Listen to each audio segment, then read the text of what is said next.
Subtle skills, big results. Welcome to the Ninja Selling Podcast. Welcome back to the Ninja Selling Podcast. Matt and Garrett back with you again, and we are together in person. And I got Matt in my hometown today, which is so cool. And the beauty is I actually have Matt up at my time, super early in the morning podcasting, which I feel really good about. It is what they refer to as the butt crack of dawn. Yeah, usually we do this at this time. Yes. But it's typically 9 a.m. my time, not 6 a.m., which is what we're rolling with right now. And this is great. Actually, I like this. I feel like it's a great start to the day. We're going to feel super productive, and why not start early? It is a great way to kick the day off. So I'm grateful to have Matt in my environment with me. We had an amazing dinner last night. We got to go for an amazing walk along the river. And while we were here and in person, we're like, you know what, let's get some podcast episodes in so we can make sure we can bring value to all of you out there. So, you know, as we get started into this and you're listening to us and hearing what we're talking about, if you're looking for more Ninja and looking for Ninja coaching specifically, go to ninjaselling.com, check out the coaching tab on there, and you can find us. We have an amazing group of coaches, and we can help you build the Ninja business in your own business. So with that being said, let's jump right into this, Matt, because we're seeing some interesting trends out here right now, starting in 2024, that are huge opportunities if looked at appropriately. And I'm really excited, actually, to see what this year brings to us. And we're already seeing a ton of business. I have so many realtors are saying they're having the best start to their year that they've ever had. Oh, yeah. It's unbelievable. I mean, candidly, I had one person say, yeah, if I have everything that closes, I already have over 200,000 set up for this first quarter. I was like, oh, fantastic. That's like, what a way to start. Now, granted, some of that's carried over from last year, but part of that too, with this particular person and others, is behind that are all these people who said they were waiting, but they're ready to go this year, right? I think there's a level of comfort. I think, you know, and it's funny, is I don't think it's like, I mentioned to somebody, I think it's they're comfortable with the market. And I think the part that's made them comfortable with the market is it's not making huge swings one way or the other. It's not being erratic. It's actually kind of sitting right now. Appreciation's not erratic. It's kind of sitting. There are some areas that are still having really good appreciation. I'm tracking certain areas over 10% appreciation right now. Yeah.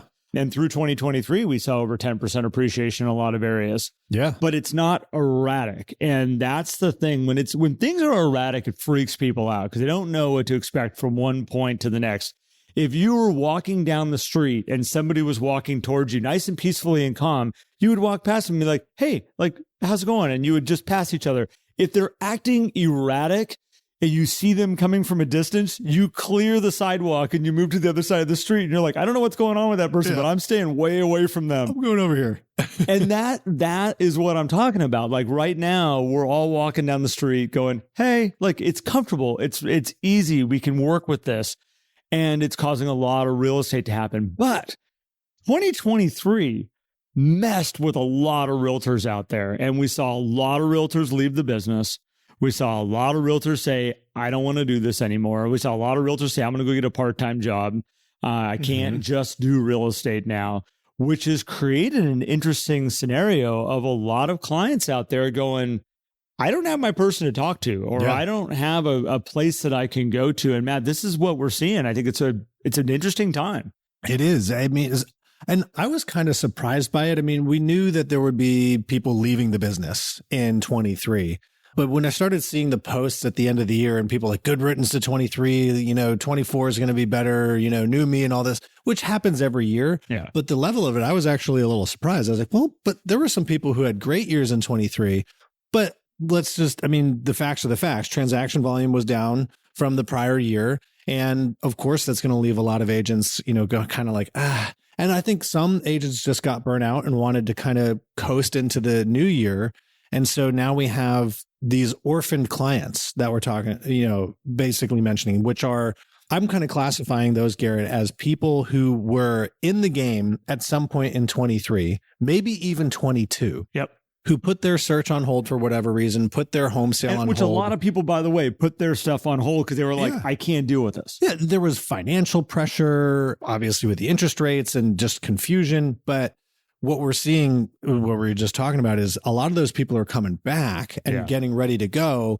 And if they haven't been communicating with their realtor, or their realtor has left the business, now they're these orphan clients. And we had seen anecdotally a few agents towards the end of the year getting more deals where they were doing both sides, and not to crazy extent, but higher than what they normally would see.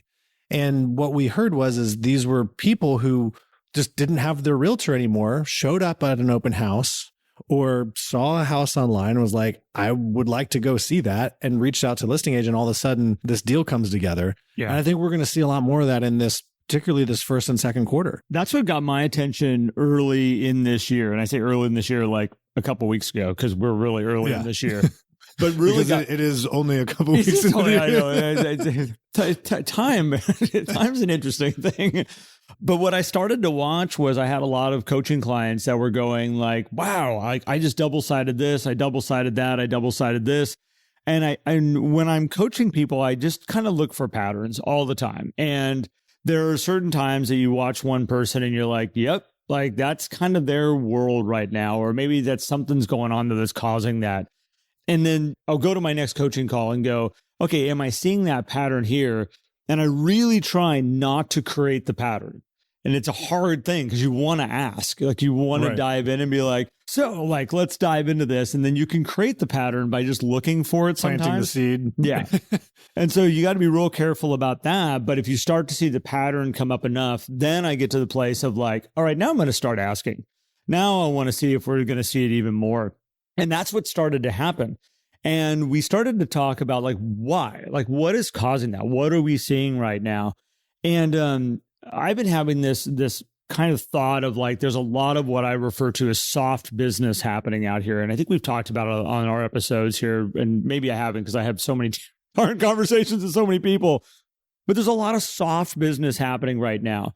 And it's through a lot of these very light conversations, communications with people, checking in on their year, checking in on the holidays, how's the family doing? And these people that are just having these, like, let's re-engage the search. Let's look, let's check this out. Because it's not a marketplace that is hectic, where the news and the media is yelling at everybody like, it's a seller's market, it's a buyer's market. It's actually kind of oddly quiet out there right now. And because of that, they don't have this, I know exactly what to do, but they want to kind of dabble and find information and ask some questions if it's safe and calm. And that's where there's this weird business out here that's kind of floating around. And yeah, open houses, all these areas, your listings that are being put online, that's where they're just kind of going, let's just check it out. But they don't have somebody to go talk to. And that's where this business is coming from. And so the opportunity is not like there's going to be this unique thing. We're not going to be telling you guys, hey, there's this little strategy that you can do and all of a sudden get this business. But what I am seeing, or what I kind of project, and this is kind of a prediction, right, is when we go back to 21, we went into 21 kind of on fire, and it is accelerated from there. We're coming into 24, not necessarily on fire, but the writing is on the wall with, interest rates going down and all of this stuff, some pent up demand, where I feel like this can potentially accelerate. And these orphan clients are going to want to take action quickly, at least to kind of get started before everybody freaks out again. And then we get towards like election time, which typically there's usually a little bit of a lull before it comes back. Luckily, there's no energy around this election coming up. Yeah, none whatsoever. And so a lot of these people are going to become leads, right? A lot of these people they're going to go to an open house. They're going to click on these things online and they're going to become leads. And what we want to tell everybody is, let's see if we can attract these people before they become leads, right? And the best way to do this, Garrett, is to start to look at your flow and say, hey, how can I communicate at a better cadence and a higher quality with my warm list and absolutely my hot list? Because my active people, because those are the people that I think are going to get the questions first. If somebody is thinking about re-engaging in a buyer process and they have a friend who is looking for a house, they're going to say, hey, Garrett, how's that search going? Or, are you guys still selling your house? Yep. And they're going to be the first conversation in their friend group. And then that could be the connection to you as the realtor. Well, so this opens up a whole other conversation, Matt, which is like, why do lead generation services and places that people can go buy leads even exist to begin with? And it's because the realtors haven't done a great job of staying in flow with these people or given them a place that they can go and feel like they can ask questions and get information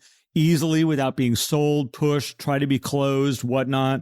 Right. And so what happens is these people who are just trying to be people and trying to live their lives go, okay, I don't want to talk to a realtor because I don't want to get closed and I don't want to. So what's my safe way I can go do this? Oh, we'll just bounce around online and we'll look online. And all you have to do is click on the safest of safest buttons and you are now an internet lead. Yeah. And that internet lead is going to go get sold then to an agent. So I think we're going to see a huge spike and just a huge asterisk by this way right now, Mike. Matt, sorry. I'm not used to having you in person. It throws me off. Huge asterisk on this one, which is we're not saying go buy leads. We're not saying, there's going to be this big rush in leads that you should be paying attention to out here. What we're saying is what Matt said a second ago is get ahead of this. Understand that this is the water is warm for this right now. And if you can be that source of information, there's probably way more business there than you ever wanted to work with and help with right sitting in front of you right now. Yeah. Huge opportunity. And it comes down to trust, right? I mean, if you can build better trust with your people, I just read The Full Fee Agent by Steve Scholl and Chris Voss, which great book. If anybody has not read that yet, you're going to read it and you're like, wait, a lot of this stuff is exactly what I've learned in Ninja, which is amazing. So a lot of actually the first part of the book, it's like you could probably skip to the second half because you already know the first half. But the key element in there that Steve talks about is having trust is the best way to attract new business. There's no lead gen tax, which actually is a big turnaround for him and I know he's a competitor to us as a real estate coach, but a big turnaround from the way he has been doing his coaching for the past 25 years of scripts and all of this stuff, which is something we've obviously shied away from, which to me is showing hey, everybody is starting to see that the best way to generate business is build trust with the people who know you because they're going to help you get connected with the people who need it. And when I think about these orphaned buyers in particular and orphaned sellers too, Garrett, you think about an orphaned seller, actually, let's touch on that before I go to the next statement. A lot of times you have people think, hey, we're thinking of selling and the horizon is far, right? It's 3 years, particularly over the last several years, the life changes have been up and down. All you have to do is look around your house at all your stuff and go, yeah, but I'm not ready to pack all this up right now. It's a thought. Yeah. But we're not ready. It's the kids are graduating high school, but we're doing it. We'll hold on the dream for a couple of years, right? Those are the ones that I think are going to actually be orphaned more than buyers because buyers are usually a little bit tighter with their agent where sellers aren't because sellers have less questions because buyers are always have more questions about what's on the market, where are the neighborhoods, where sellers they kind of understand what they got to do. They got to make the house look good. They got to get it on the market. And, it's, for the most part, pretty basic for a seller. Right? Yeah. A lot of moving parts, don't get me wrong. That's why you guys exist. And so I think that's going to be the biggest opportunity is attracting in these orphan sellers who, when they go call their agent, they're like, oh, the agent may have moved. A lot of real estate agents, not only Garrett, are leaving the business, they're moving around the country too. Well, okay. So yes, some of them have moved. Some of them have just been posting on their Facebook page their new gig that they're working on also and their new thing that they're doing. And the reason they're doing it is because they really didn't make ends meet in 2023. Mm-hmm. And that is super confusing for the person that's saying, who should we list our house with? Yeah. Should we list it with Sally? Well, Sally's got her new gig going on with her yoga studio that she opened up, and she's kind of running doing that kind of stuff. Cheers to Sally, by the way. That's awesome. Yeah, way to go for opening up and doing something great. But it causes confusion for the client where they're saying, I don't feel like maybe she's really doing real estate anymore. And that's as far as that conversation goes. They're not going to call and be like, hey, are you still selling homes? Are you still in the real estate market? They're going to move right along because they want clarity. They don't want any confusion. It's already a confusing enough process. They want someone that's going to help make it really simple for them. Now, I want to go back to what you were talking about the book and about, when it comes down to why people choose realtors. And I have coached to this for many years. Mm-hmm. And I think that there's a lot of realtors out there that have sold themselves on the service they provide, the advertising they do, the marketing they do. Here's my negotiation skills. This is why you should use me. And at the end of the day, that's an element of it. You got to be good at your job. And I'm not saying, of course, but at the end of the day, the trust is built around the going and having lunch with somebody, connecting with them, understanding all the moving parts of their family and asking questions about them and bringing them into that inner circle with you. The most successful agents I have ever found, they'll usually come to me and say, I'm a little nervous because I haven't done a real listing presentation in so long. And I'm like, well, where's your listing presentation? Like, I don't have to do them. My people are like, I want to list my house. Can you list it and bring the paperwork over and just, we trust you?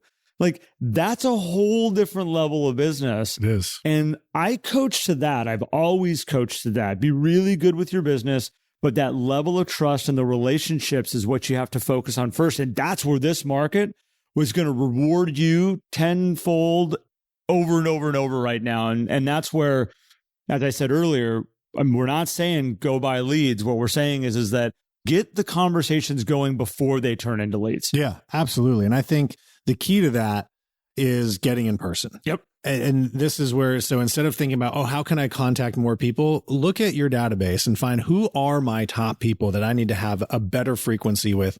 Get in person, do the lunches, do the coffees, do the real estate reviews. So crucial, man. Oh. I mean, I think, because right now everybody is going to want to talk about real estate. It happens every year coming into the year. Like, this is not a special time, but with the conversation about interest rates and things, and also now that the many years of history that we have from 2020 and the real estate market being confusing, people are going to be open to talking about it. So in-person real estate reviews, doing your lunches, I think that's going to be the key. When we get to talk about this, let's say 6 months from now, we're looking back, okay, who among the Ninja Coaching clients have really had a good first half? I think it's going to be concentrated with the people who were face-to-face, or, have a very high volume of communication via phone and all that stuff, but live communication. But I think the face-to-face ones are going to be even better. So yesterday we did what we call a think tank in the coaching program, and a think tank is when we bring together a panel of people that are currently being coached that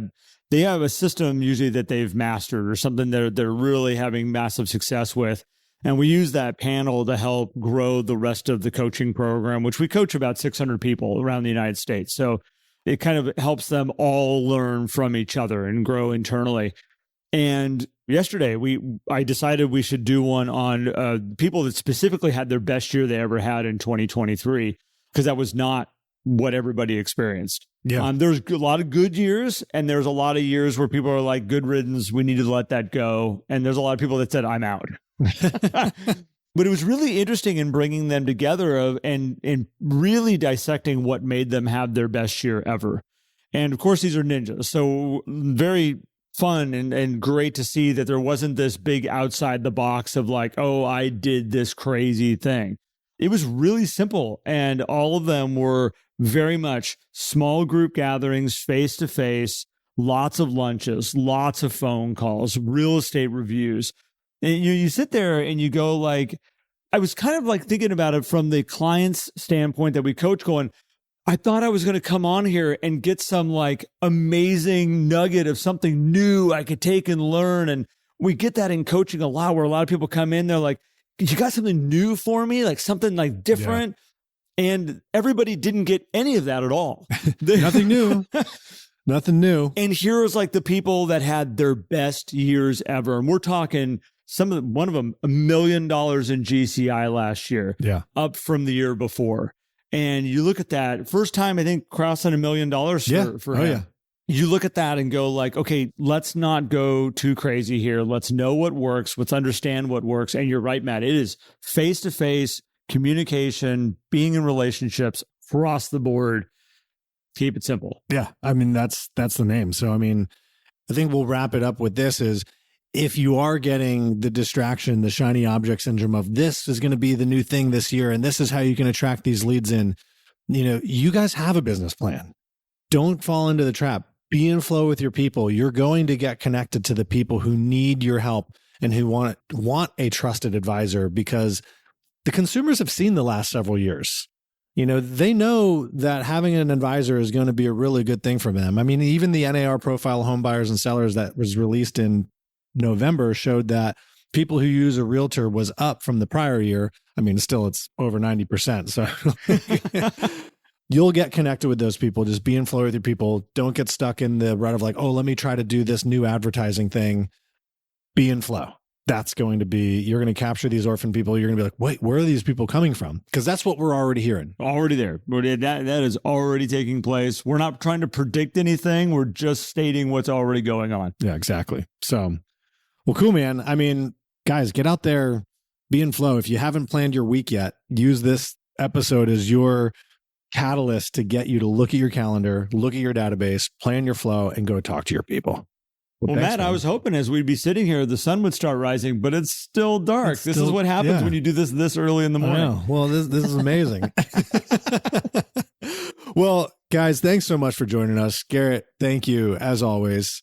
Good to see you in person while we're doing this. And guys, if you want to join our Facebook community, by the way, if you have not checked that out yet, there's well over 14,000 amazing people who are on the Ninja Path, who are looking to get on the Ninja Path because it's open to anybody and everyone who listens to the podcast. And it is really a wonderful community. You can make a post in there and see 50 to 100 comments within 30 to 60 minutes. You just did it this morning, which is incredible. And it's not like, weird comments. People are so good with each other in that group. So if you're looking for a support system, because we understand that sometimes in this business, it can feel a little lonely. It's not lonely in our community. So head over to Facebook, search for the Ninja Selling Podcast. You'll find the group there. Join us. It's an amazing place to hang out. And if you want to learn more about coaching, head over to ninjaselling.com, click on the coaching tab, and obviously stay tuned because there's more episodes coming. Thank you, everybody. Take care. If you enjoyed today's episode and would like more, visit us at theninjasellingpodcast.com. There you will also find links for more information about ninja selling and coaching. Have an incredible day.